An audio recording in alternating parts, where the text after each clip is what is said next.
In the rewrite tonight, shots fired. That was the feverish headline that Politico used in its report on an opinion piece by Rick Perry in Friday's Washington Post, which was entitled, "Isolationist Policies Make the Threat of Terrorism Even Greater."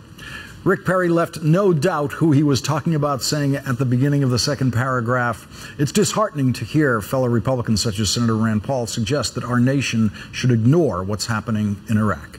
Rand Paul then used Politico to fire back at Rick Perry by writing an opinion piece for Politico today with the not-so-subtle title, "Rick Perry is Dead Wrong." And then Rand Paul actually proved that Rick Perry is dead wrong.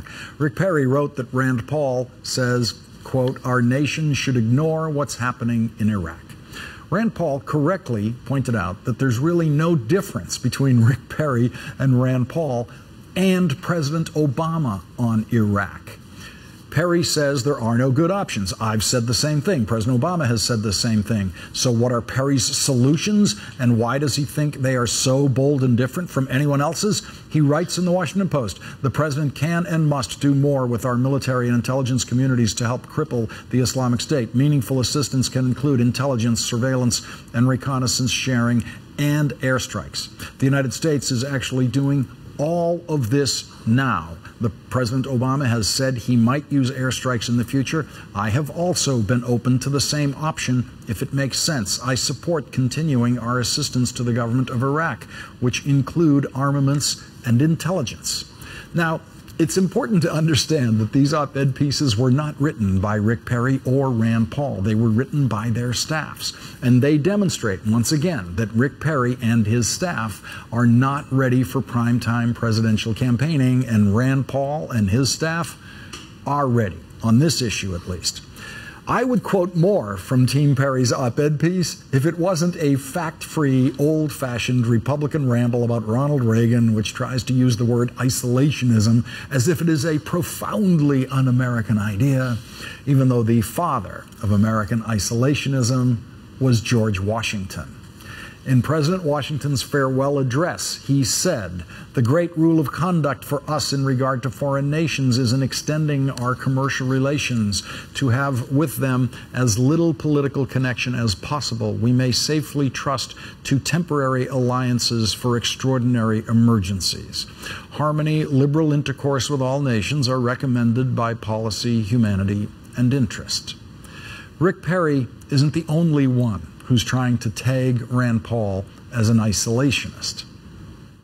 One of my great concerns is that we've gotten to the point where within our own party we have a sort of an isolationist strain developing, and I want to make certain and do everything I can, and that's the purpose of this alliance that Liz and I have started, is to make certain that these national security questions are front and center in the campaign, to make certain that the issues of national security, defense, the threats we face in the Middle East today and so forth are front and center in the debate and dialogue going forward between now and this year's election and the election 2 years beyond. So that's partly what we're involved in. Taking what you just said there, would Rand Paul be dangerous as president? I said I didn't want to get into endorsing or criticizing any candidate. I did express the view that I think isolationism is crazy. That was former Vice President Cheney at a Politico lunch today after he had no doubt read Rand Paul's piece in Politico, which included this line. When Megyn Kelly of Fox News tells Dick Cheney that history has proven that you got it wrong on Iraq, it is a very important lesson. We must remember that history so we don't repeat it. Rand Paul knows what he's doing here. He is willfully taking on his own party, calling them the "let's intervene and consider the consequences later" crowd. Rand Paul is a very good student of the foreign policy mistakes of his party, and Rand Paul and his writers have become increasingly more sophisticated in how they pick and phrase their fights with the intervene and consider the consequences later crowd in the Republican Party. And as of tonight, Rand Paul is winning that fight. In the battle of the op-ed pieces, Rick Perry's is full of vagaries and falsely describes Rand Paul's position on what to do in Iraq now. And Rand Paul's piece is sharp and biting and contains indisputable facts that would crush Rick Perry on a debate stage, including this. Said Perry forthrightly during a Republican presidential primary debate in 2012, "I would send troops back into Iraq." Does Perry now believe that we should send U.S. troops back into Iraq? I oppose sending American troops back into Iraq. After a decade of the United States training the Iraq's military, when confronted by the enemy, the Iraqis dropped their weapons, shed their uniforms, and hid. Our soldiers' hard work and sacrifice should be worth more than that. Our military is too good for that. I asked Governor Perry, how many Americans should send their sons or daughters to die for a foreign country, a nation the Iraqis won't defend for themselves? How many Texan mothers and fathers will Governor Perry ask to send their children to fight in Iraq? I will not hold my breath for an answer.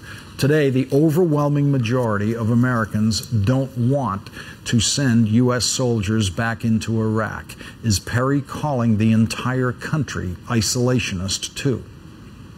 To get the Republican presidential nomination, you don't have to win the entire country. You just have to win Republican voters.